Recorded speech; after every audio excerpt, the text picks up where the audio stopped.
Hola, soy Abraham Peralta Vélez, maestro del taller de creación literaria en la Escuela Superior de Economía y en el CECIT 5, de parte de la Dirección de Difusión Cultural del Instituto Politécnico Nacional.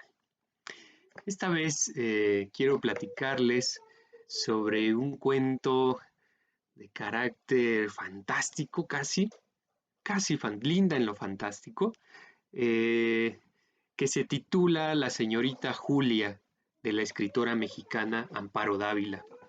Antes de hablarles del cuento, quisiera comentarles sobre la escritora.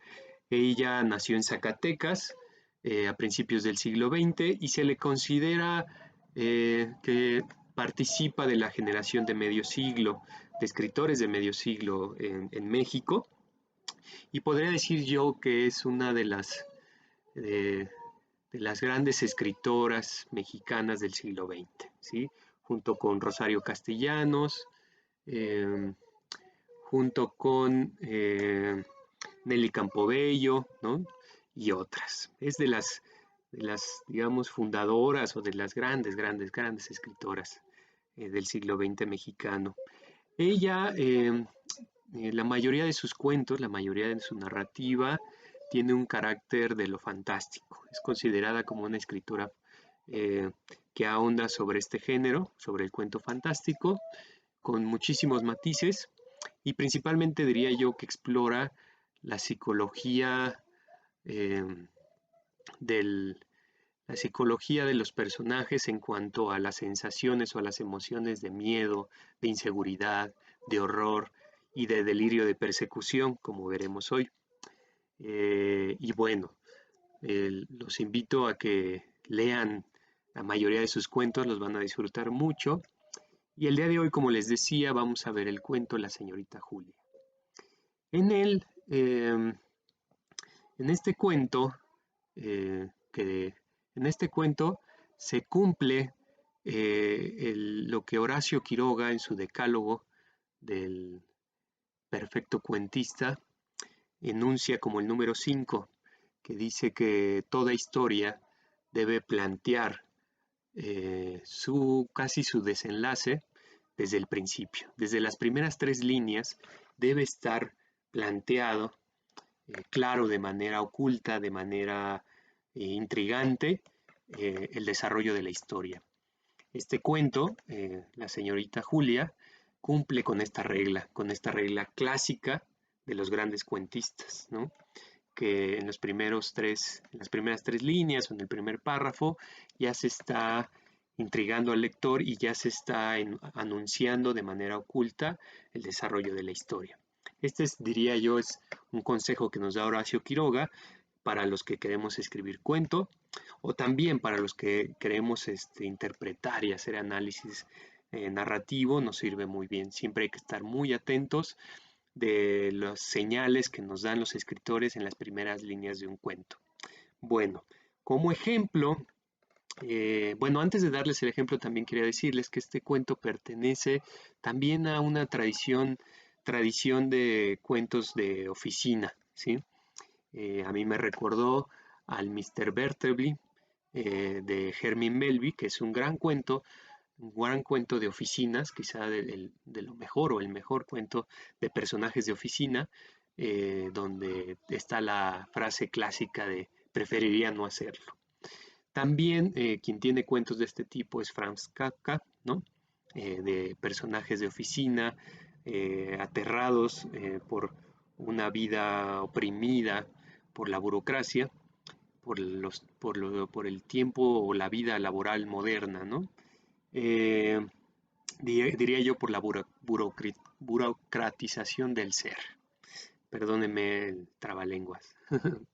Y bueno, la señorita Julia precisamente el personaje principal parece ser una secretaria, no se define bien, pero parece ser una secretaria de una oficina del tiempo moderno mexicano, de los años 50, 60, y este personaje tiene un carácter o tiene una identidad pulcrísima, ¿no?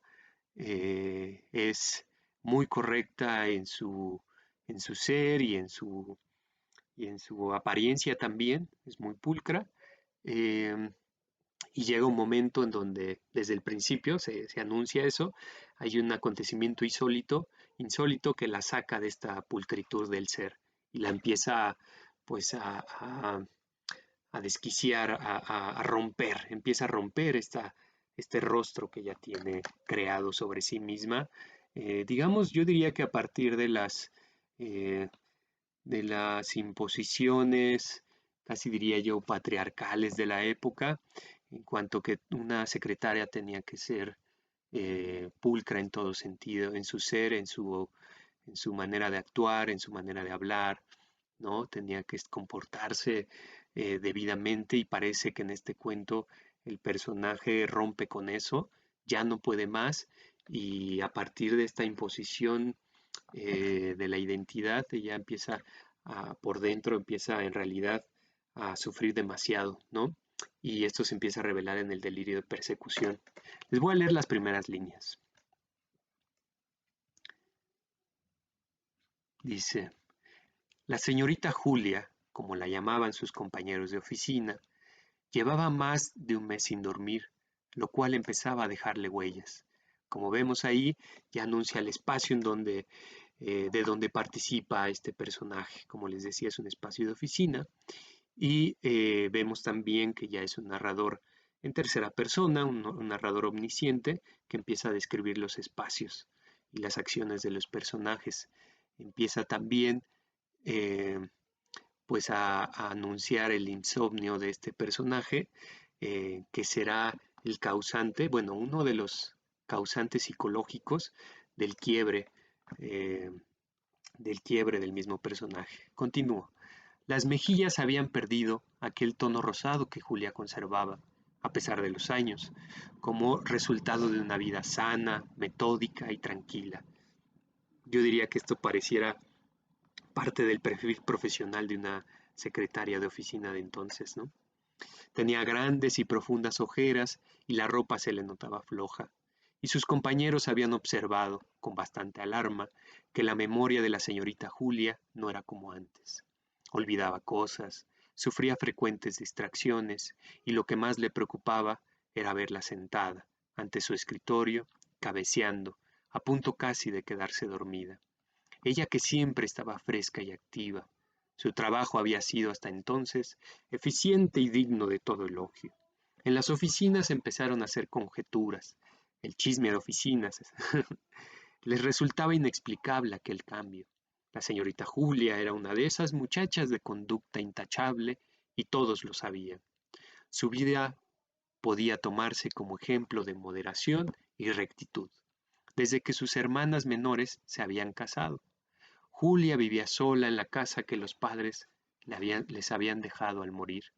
Ella la tenía arreglada con buen gusto y escrupulosamente limpia, por lo que resultaba un sitio agradable, no obstante ser una casa vieja. Todo allí era tratado con cuidado y cariño. El menor detalle delataba el fino espíritu de Julia, etc. Como se ven, siempre está la reiterada y sumada descripción del carácter de Julia como detallista, pulcra, fina, ¿no? Como una escultura casi perfecta, ¿no? Y quién podrá aguantar esa esculturación del ser, ¿no? Esa, ese volverse, es una forma de petrificarse en cierto sentido, esa búsqueda de la perfección del ser nos vuelve medio locos. Y bueno, lo que sucede después en este cuento es que la señorita Julia de repente empieza a escuchar ruidos debajo de su cama, en el closet, no sé, en la sala, empieza a escuchar ruidos extraños, como si fueran de ratas.